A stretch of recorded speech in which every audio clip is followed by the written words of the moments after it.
안녕하셨습니까? 한자 강사 류진화입니다. 온라인 강의 2회차 수업이네요. 지난 시간에 이어서 한자 기초와 활용, 이번 주는 한자 필순, 부수 알아본다고 했었죠. 그 전에 한 가지 짚고 넘어갈 것이 있습니다. 그게 뭐냐? 한자를 가리키는 말입니다. 풀청 그때 쓰면서 속자, 약자, 간체자 등 다음 시간에 말씀드린다고 했었죠. 그 부분 한번 정리를 하고요.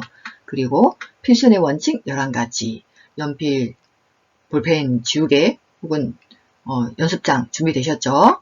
오늘 많이 써보세요.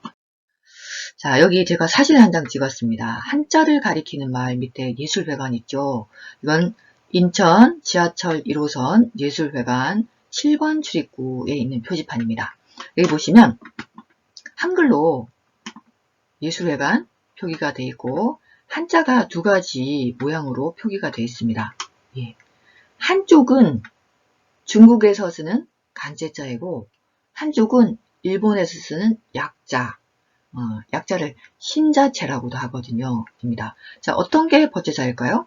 네, 왼쪽 이 부분이 간제자고요. 오른쪽이 약자입니다. 그럼 한번 정리를 해볼게요. 정자는 바를 정자예요. 그래서 전통적으로 쓰여온 표준적인 한자입니다. 그럼 번째자는 뭘까요?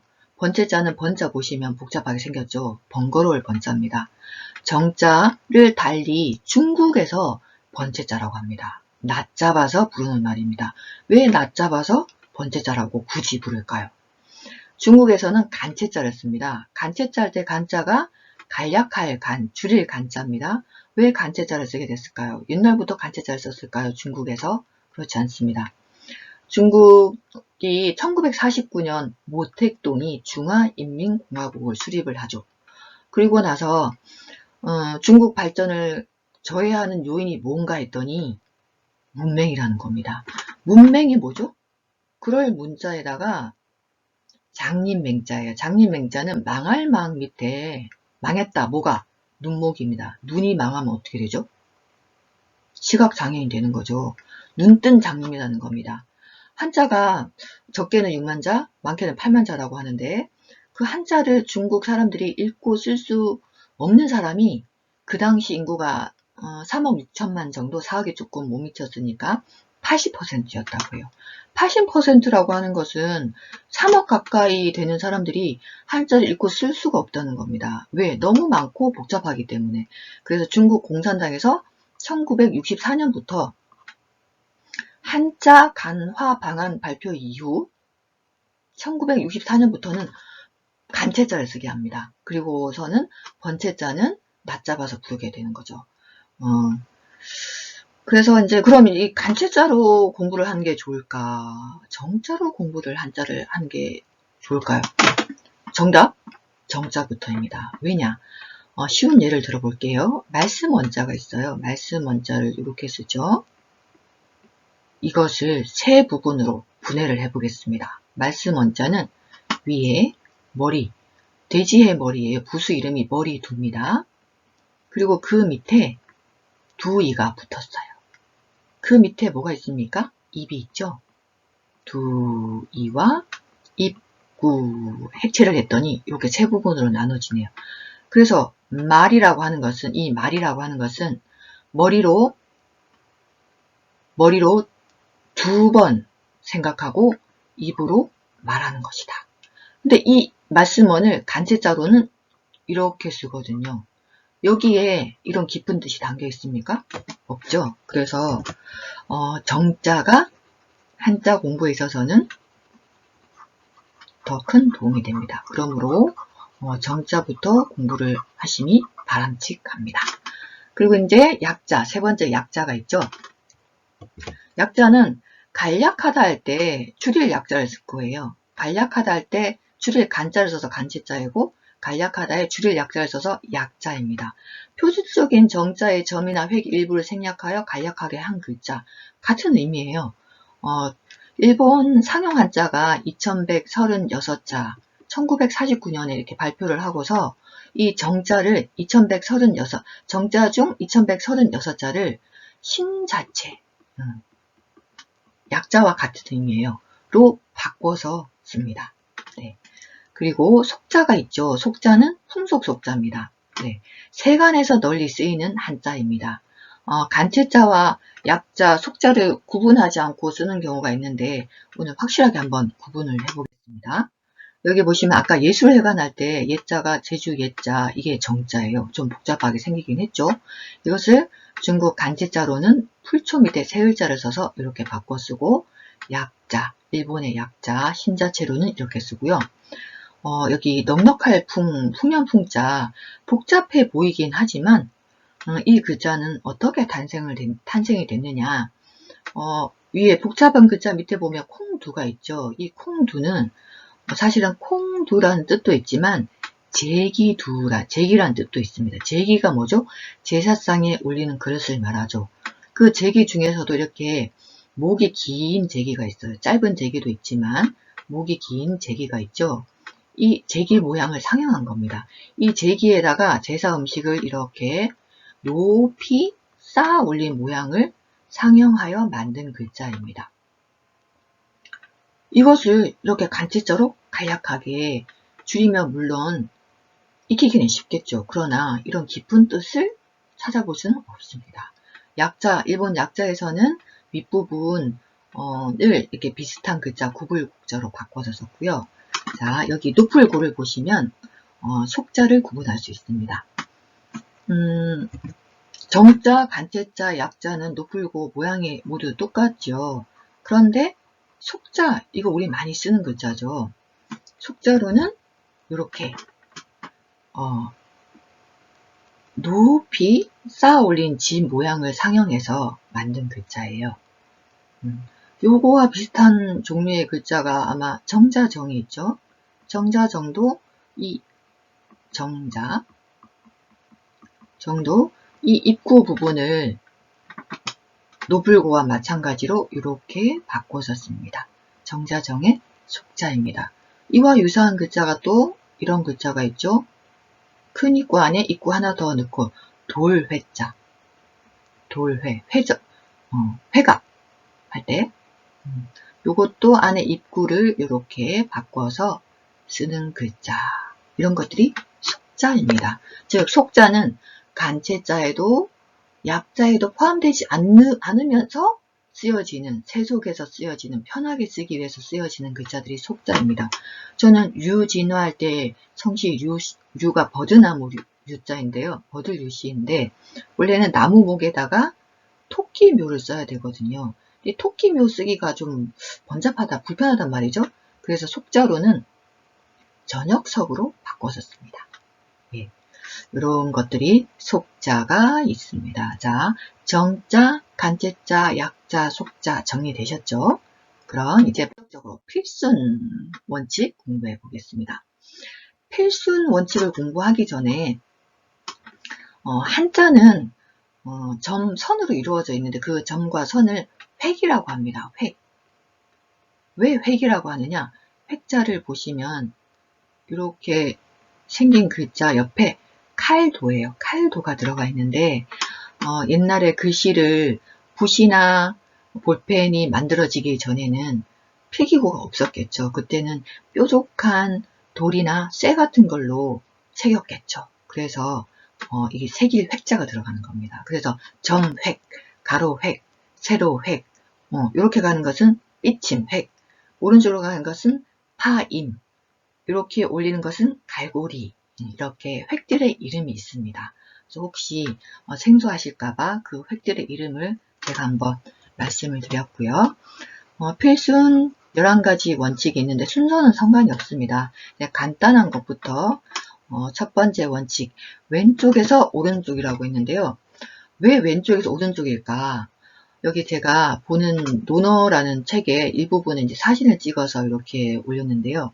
여기 보시면 한자는 위에서 아래로, 오른쪽에서 왼쪽으로, 위에서 아래로 기록을 하고 오른쪽에서 왼쪽으로 읽습니다.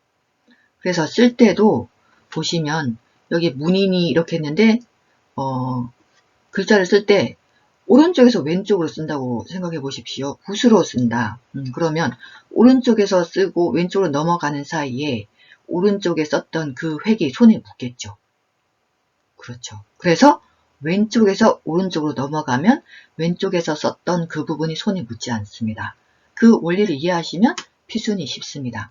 왼쪽에서 오른쪽 하나씩 써볼까요? 내천, 냇물이 졸졸졸. 고을주도 이 고을은 물이 있는 그곳을 중심으로 해서 이루어지죠. 그래서 이 내천 사이사이에 점주가 붙은 글자예요. 그래서 점주, 점을 먼저 찍고 이렇게 왼쪽에서 오른쪽으로 넘어갑니다. 마음심도 왼쪽에서 오른쪽으로 넘어갑니다. 바깥외도 저녁석을 먼저 쓰고 왼쪽, 오른쪽. 필순 1원칙 이해하셨죠? 이 원칙은 위에서 아래입니다. 앞에 그림에서 보셨듯이 위에서 아래로 문자를 기록을 하니까 당연히 한자도 위에서 아래로 쓰는 겁니다. 석삼 위에서 아래로, 장인공 위에서 아래로, 말씀원도 위에서 아래로, 이재금 위에 사람이 먼저 쓰고 아래로 내려오면 예쁘고 이해하기 쉽죠. 세 번째 원칙 볼까요? 가로획, 세로획이 만나면 가로획을 먼저 쓴다. 써보시면 이해가 되십니다. 가로획을 먼저 쓰고 세로획을 쓰면 중심 잡기가 쉽습니다. 7, 7도 가로획을 먼저 쓰고 세로획을 이렇게 하면 중심 잡기가 쉽죠. 나무목도 가로획을 하고 나무 기둥 왼쪽까지 오른쪽까지. 흑토도 가로 먼저 세로 다시 가로. 세 번째 원칙 같이 써보세요. 필순 네 번째 원칙 좌우 대칭일 때 가운데 왼쪽 오른쪽 순으로 씁니다. 작을소 좌우 대칭이죠. 가운데 중심으로 해서 왼쪽 오른쪽. 산산 매산. 매는 산에 대한 순수한 우리말입니다. 가운데 먼저 왼쪽 오른쪽. 그럼 날출도 마찬가지겠죠. 가운데 왼쪽 오른쪽 왼쪽 오른쪽. 물수 가운데 물줄기 먼저 왼쪽 오른쪽. 풍류악 즐거울 낙이죠. 요건 가운데 흰백을 중심으로 해서 좌우 대칭입니다. 흰백을 먼저 쓰고 왼쪽 요건 작을 요자라고 해요. 오른쪽 그리고 위에서 아래로 원칙 아래 나무목을 채운다. 그런데 이 원칙이 예외인 경우가 있습니다. 어떤 글자가 있느냐? 불화자 같은 경우 가운데를 먼저 하지 않고 좌우에 불꽃을 먼저 써줍니다. 불꽃 먼저 하고 이렇게 중심 가운데를 씁니다. 요건 성품성자죠. 성품성에 있는 이 부분이 마음심이 붓으로 쓰이면 이렇게 신방변으로 바뀌거든요. 그래서 좌신방 먼저, 우신방 그리고 가운데. 예, 요거 두 개만 그 원칙이 적용되지 않는 네 번째 원칙이 적용되지 않는 예외인 경우입니다. 됐습니다. 필순 다섯 번째. 가운데를 꿰뚫는 획은 나중에 쓴다. 라고 했죠? 자, 입구를 먼저 쓰고 가운데를 꿰뚫는 것은 나중에 중심 잡기가 쉽습니다. 수레거도 마찬가지 위에서 아래로 원칙, 두 번째 원칙이죠. 그리고 나서 가운데. 1사자도 위에서 아래로 한일 입구 위에서 아래로 차근차근 쌓아 내리면 됩니다. 가운데 꿰뚫고 이번에는 가로로 꿰뚫는 획입니다. 어미모자 하나, 둘, 셋, 넷 꿰뚫는 가로획은 제일 나중에 아들자도 하나, 둘 꿰뚫는 가로획은 나중에 그럼 여자녀도 마찬가지겠죠. 가운데 꿰뚫는 것은 나중에. 자, 다음 필순 여섯 번째 원칙 둘러싸인 몸과 안으로 된 글자는 몸을 먼저 이렇게 풀이를 해두면 어려운데 써보면 이해가 되십니다. 이렇게 둘러싸인 부분을 몸이라고 하고요. 그 안을 채우고 있는 것을 안이라고 합니다. 가틀동, 바깥, 둘러싸인 몸을 먼저 쓰고 그리고 나서 안을 채운다. 돌회자도 몸을 먼저 쓰는데 문을 닫기 전에 안을 채우고 그리고 닫습니다. 구들고, 고치할 때 바깥 몸을 먼저 쓰고 둘러싸인 몸을 먼저 쓰고 안을 채우고 그리고 닫습니다. 오, 큰 입구. 몸 안에 사람이 갇혀 있죠. 죄수할 때 가둘 숫자입니다. 바깥 몸을 먼저 쓰고 사람을 가두고 그리고 닫습니다. 필수 6번째 원칙 이해하셨죠? 필수 7번째 원칙. 오른쪽 어깨의 점은 나중에. 자, 개견자예요. 큰 데를 쓰고 이 점은 나중에. 이룰 성도 안을 채우고 창과의 점은 나중에. 나라 국자도 복잡하게 생겼지만 필순대로 쓰시면 쉽습니다. 모양도 이쁘고요. 몸을 먼저 쓰고 두 번째 원칙 위에서 아래로 첫 번째 원칙 왼쪽에서 오른쪽으로 점은 나중에 그리고 몸을 닫는다. 그리고 근데 이건 이제 오른쪽 어깨 점은 아니지만 여기서 약간 응용해서 오른쪽 아래에 있는 점도 나중에 찍습니다. 부수록을 쓸 때 임금왕을 먼저 쓰고 점은 나중에. 떼시자도 마찬가지입니다. 해일을 쓰고 위에서 아래로 원칙 그리고 점은 나중에. 네. 자, 필순 8번째 원칙. 받침으로 쓰는 착과 이는 나중에라고 했는데 이 착은 원래 붓으로 혼자 쓸 때는 이렇게 생겼습니다. 쉬엄쉬엄 갈 착이에요. 쉬엄 천천히 가다가 쉬었다가 가다가 쉬었다가 가는 게 이 부수인데 이 부수가 들어간 글자는 멀고 가깝고 길에서 걸어가고 그런 글자들이 많습니다. 이게 부수로 쓰이면 모양이 여기 있는 것처럼 이렇게 쓰기도 하고 이렇게 쓰기도 합니다. 어떤 거든 상관없습니다. 근데 이게 쉬엄쉬엄 갈 착인데 주로 오른쪽에 글자를 받쳐주기 때문에 속칭 책받침이라고 합니다. 이런 책받침은 오른쪽을 먼저 쓰고 그리고 나서 나중에 씁니다. 하나씩 같이 써볼까요? 길 도자도 오른쪽 머리수가 있죠? 머리수를 먼저 쓰고 그리고 나서 책받침을 쓰겠습니다. 머리수를 먼저 오른쪽을 먼저 쓰고 그리고 나서 책받침 그냥 편하게 이렇게 쓰시면 돼요. 가까울 근도 멀고 가깝고 쉬엄쉬엄 갈 착이 부수고 이렇게. 근데 여기 보시면 쉬엄쉬엄 갈 착 책받침에서 점이 하나 없죠. 그래서 이렇게 쓴 것은 책받침이 없다. 소매가 없는 것은 옷에서 소매가 없는 것을 민소매라고 하죠. 그래서 달팽이 집이 없으면 민달팽이인 듯이 이것도 민책받침이라고 합니다. 책받침에서 점이 하나 생략됐다고 해서 민책받침 이 부분도 나중에 씁니다. 세울건 위에서 아래로 그리고 하나 둘 셋 이렇게 그리고 조정정 오늘날 뭐 국회의사당이겠죠. 민책받침 길게 걸을 인자입니다. 이건 나중에 8번째 원칙이고요. 필순 9번째 원칙 삐침과 삐침별과 파인불이 만나면 삐침을 먼저 한다. 사람인이 대표적인 예입니다. 삐침, 파임. 드립자도 마찬가지겠죠. 삐침을 먼저 하고 파임은 나중에. 큰데도 가로 먼저 삐침, 파임. 아버지 분은 왼쪽 먼저 오른쪽. 삐침, 파임. 어때요? 쉽고 재미있고 쓰기가 훨씬 썼을 때 예쁘죠. 네, 필순 10번째 원칙. 사실 필순 10번째와 11번째는 굳이 구분하지 않으시고 편하게 쓰셔도 됩니다. 다만 뭐 급수시험을 본다든지 그럴 때는 이 규칙을 묻기도 합니다. 이게 아마도 북글씨에서 유래가 됐던 것 같아요. 북글씨에서 이 필순대로 썼었거든요. 굳이 규칙을 찾자면 짧은 핵을 먼저 쓴다는 겁니다. 여기 보시면 가로핵이 있고 그리고 삐침이 있어요. 그럴 때는 짧은 쪽을 먼저 쓴다는 겁니다.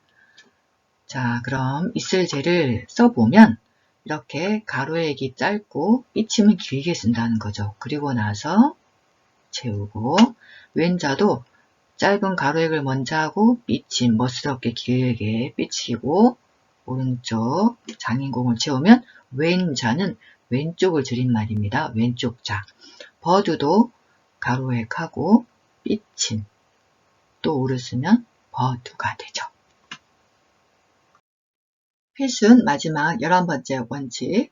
가로액이 길고 왼쪽 삐침이 짧으면 삐침부터 라고 했죠. 그래서 삐침을 먼저 짧게 해놓고 그리고 나서 가로액이 길게 안정감 있게 쓰고 오른 우를 채웁니다. 그래서 있을 유도 삐침을 해놓고 가로액을 길게 해서 안정감 있게 있을 유 이렇게 됐고 배포 베푼다 베풀 포도 되고 삼배 뭐 할 때 배포 또 삐침 먼저 하고 가로액 그리고 수건건을 이렇게 했습니다. 이렇게 필순 11가지 원칙, 이 원칙들을 쓰시면 웬만한 한자들은 이게 어떤 원칙에 해당되는지 처음 보신 한자들도 수월하게 쓰실 수 있을 겁니다. 온라인 강의 한자 2회차 수업, 오늘은 한자를 가리키는 여러 표현들, 정자, 번체자, 간체자, 약자, 속자 등 정리가 되셨습니까? 그리고 필순 11가지 원칙에 따라서 써봤습니다. 그러다 보니 부수를 못했습니다. 이 부수는 다음 시간에 같이 공부를 하겠습니다. 오늘 따라 쓰시느라고 고생하셨고요. 수업 중 궁금한 사항 있으시면 언제든지 문의를 주십시오. 댓글로 남기셔도 되고요. 네, 고생하셨습니다. 다음 시간에 뵙겠습니다.